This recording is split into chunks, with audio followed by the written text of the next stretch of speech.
अक्सर जब राजनीति जैसे शब्द का जिक्र होता है तो दिमाग में सफेद कपड़े और सर पर लंबी टोपी लगाए कुछ महापुरुष अपने आप प्रकट हो जाते हैं, लेकिन हकीकत में ये तो बस नाम के लिए बदनाम है। पॉलिटिक्स की सबसे तेज आंधी चलती है माया नगरी मुंबई में, जहां पे फिल्म इंडस्ट्री नाम का राक्षस धीरे धीरे मजबूर लोगों के सपने और आखिरी में उनकी जिंदगी को बूंद बूंद निचोड़ लेता है। सुशांत सिंह राजपूत एक टैलेंट से भरे हुए कलाकार जो बिना किसी के सपोर्ट पे सिर्फ अपने मेहनत के दम पर फिल्म इंडस्ट्री के मशहूर सरनेम वाले एक्टर से कंधा मिलाकर खड़े हुए थे, अब वो इस दुनिया को अलविदा बोल चुके हैं। लेकिन दिल पे पत्थर रख के मैं आपको बता दूं कि सुशांत पहले नहीं थे और शायद आखिरी भी नहीं होंगे। कारण हजारों हैं जिनको शब्दों में उतारना असंभव है, लेकिन कुछ बातें हैं जो घटियापंती की सारी सीमाएं लांघ चुकी हैं और उनके पीछे बैठे हुए लोगों की खाल खींचना काफी जरूरी हो गया है।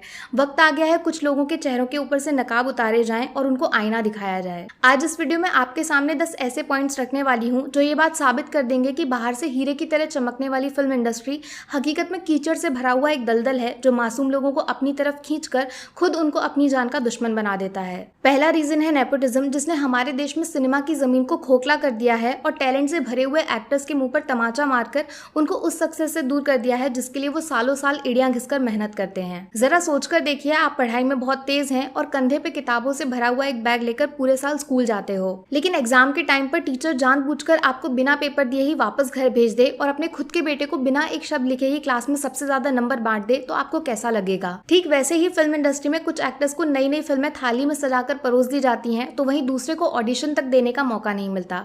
जो इसके खिलाफ आवाज उठाते हैं उनको पागल घोषित कर दिया जाता है या फिर काला जादू का इल्जाम लगा देते हैं। दूसरा रीजन है डुअल नेचर, या फिर शुद्ध भाषा में बोलूं तो दोगलापंती। कुछ मशहूर प्रोड्यूसर्स हैं जिनकी जेब काफी मोटी है और अक्ल उससे भी ज्यादा मोटी हो चुकी है। ये अपनी दुनिया के राजा हैं और बाकी सब इनके लिए कीड़े मकोड़ों के बराबर हैं। आयुष्मान खुराना ने अपनी बुक में किस्से का जिक्र किया है जब स्ट्रगल वाले दिनों में उनको करण जौहर की ऑफिस का नंबर देकर बोला गया था कि आपका करियर सेट हो चुका है। अगले दिन फोन किया तो जवाब मिला कि नंबर गलत है। दूसरी बार मिलाया तो बोला गया कि प्रोड्यूसर साहब बिजी हैं, बाद में मिलाना। और तीसरी बार जवाब मिला कि हम सिर्फ स्टार्स के साथ काम करते हैं। लेकिन जब आयुष्मान मेहनत के दम पर फिल्मी दुनिया का मशहूर नाम बन गए तो करण साहब ने खुद उनको शो पे बुलाकर फिल्म का ऑफर दिया, जिसको आयुष्मान ने हंसते हंसते मना कर दिया। रीजन आप समझ ही गए होंगे। माने जब तक आपके नाम के साथ फिल्म को जोड़कर फायदा नहीं होगा तो प्रोड्यूसर साहब आपको चाय पे बैठने वाली मक्खी की तरह उड़ा देंगे, लेकिन अगर आपका नाम बिकता है तो वो खुशी खुशी उसी चाय को पीने के लिए तैयार हो जाएंगे। तीसरा रीजन है हमारे देश की नैया डुबोने वाली मीडिया, जो आजकल खबरें दिखाती कम और बनाती ज्यादा है। कौन सा स्टार जिम में किस रंग की पानी की बोतल लेकर जाता है, किसके बच्चे ने आज मुंह से पहला शब्द बोला या फिर किसने पहली बार किचन में बर्तन धुले, ये इनकी खबरों की हेडलाइंस होती हैं। लेकिन एक चीज गौर की है, खबरों में दिखते वही हैं जिनके नाम के पीछे कपूर खान होता है। बाकी वाजपेयी, सिद्दीकी, हुड्डा से इनको कोई लेना देना नहीं है। क्या सोच रहे हैं ऐसा क्यों? जवाब है हरे रंग वाला नोट, जिससे इनका धंधा चलता है। इसके बदले ही ये जर्नलिज्म की आड़ में प्रमोशंस की दुकान चलाते हैं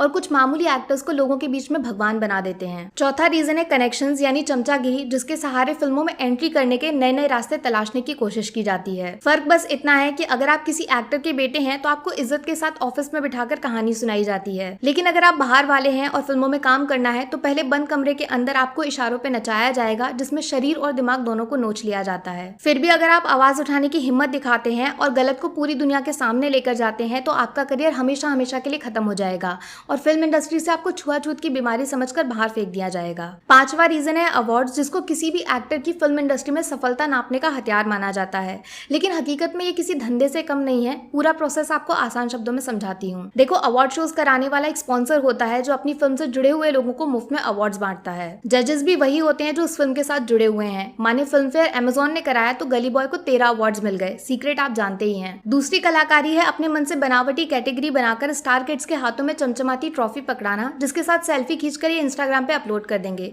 बच्चे नाराज हो गए तो कल को फिल्मों में काम कौन करेगा? जरा इनसे पूछिए, सुशांत ने जो कारनामा MS धोनी बनकर पर्दे पर दिखाया था उसके बदले में उनको एक अवार्ड तक नहीं दिया जा सकता था?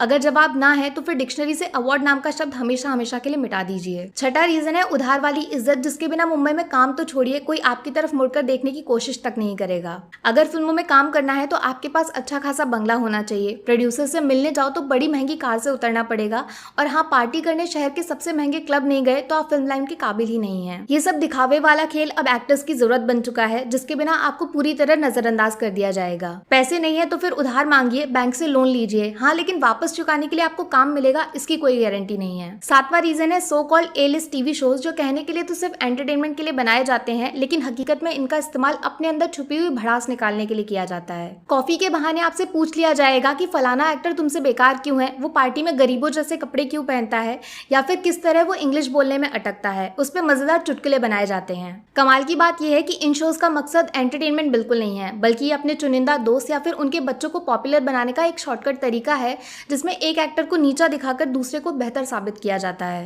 8वां रीजन है स्टार किड्स वर्सेस आउटसाइडर वाली जंग, जिसमें अक्सर छोटे शहर से बाहर आए लोगों को दरवाजे पे लगी हुई दीमक की तरह देखा जाता है, और फिल्में तो छोड़िए, कोई उनसे हेलो हाय करना भी खुद की बेइज्जती समझता है। सोचिए जब रवीना टंडन जैसी पॉपुलर एक्ट्रेस खुलकर इस बात का जिक्र करें कि किस तरह अजीबोगरीब नामों से बुलाकर उनका मजाक उड़ाया जाता था। बीच में ही उनको किसी भी फिल्म से निकाल दिया जाना या फिर झूठ खबर चला के उनकी पर्सनल इमेज खराब करना, तो फिर छोटे एक्टर्स कैसे नर्क से गुजरते होंगे। यकीन मानिए आउटसाइडर्स को एक खिलौने की तरह समझा जाता है, जिनको आसमान तक के सपने दिखाए जाते हैं और कम पैसों में फिल्में करवा के अपना काम निकाला जाता है। उसके बाद उनका फोन उठाना बंद कर दिया जाएगा, ऑफिस में नो एंट्री का बोर्ड लगा देंगे, फिर ये ट्वीट करके पूछते हैं कि आखिर डिप्रेशन हुआ कैसे, एक बार बताया तो होता, थोड़ी शर्म करिए, कम से कम इंसानियत के खातिर मुंह बंद कर लीजिए। 9वां रीजन जुड़ा हुआ है फिल्मी करियर के फ्यूचर यानी भविष्य को लेकर। एक ऐसा सवाल जो हर उस इंसान को अंदर से नोचता रहता है जिसकी पूरी जिंदगी फिल्मों से कमाए गए पैसों पे टिकी हुई है, ना कि दादा परदादा की तिजोरी पे। अगर आपके नाम के पीछे मशहूर सरनेम नहीं लगा हुआ है तो हर दूसरी फिल्म में आपको अपना टैलेंट साबित करना पड़ेगा। अगर एक भी फिल्म फ्लॉप हो गई तो आपके करियर पे फुल स्टॉप लग जाएगा, टीवी के एड तक में 1 सेकंड का रोल नसीब नहीं होगा। वहीं अगर आप कपूर खानदान से हैं तो फिर आप बिना हिट फिल्म दिए सिर्फ फ्लॉप्स देते जाइए, उसके बावजूद आपका भविष्य सूरज की तरह चमकता रहेगा। या फिर गूंगा बनकर बिना डायलॉग्स बोले भी आप सेलिब्रिटीज वाली रेस में दौड़ते रहेंगे। 10वां रीजन किसी और के साथ नहीं बल्कि हम लोग यानी ऑडियंस के साथ जुड़ा हुआ है, जो घटिया से घटिया फिल्म को 200 करोड़ की कमाई करा देती है और अच्छी से अच्छी फिल्म को 2 करोड़ भी नसीब नहीं होते। जब मेहनत से बनाई गई फिल्म बुरी तरह पिट जाती है और टैलेंटेड एक्टर के माथे पर फ्लॉप का स्टिकर लगाया जाता है तो उसका दिमाग किस हादसे का शिकार होता है उसका अंदाजा लगाना भी नामुमकिन है। अगर जुड़वा 2 जैसी फिल्म 130 करोड़ से भी ज्यादा की कमाई कर ले और सोन चिड़िया जैसी मास्टरपीस सिर्फ 4 करोड़ में सिमट जाए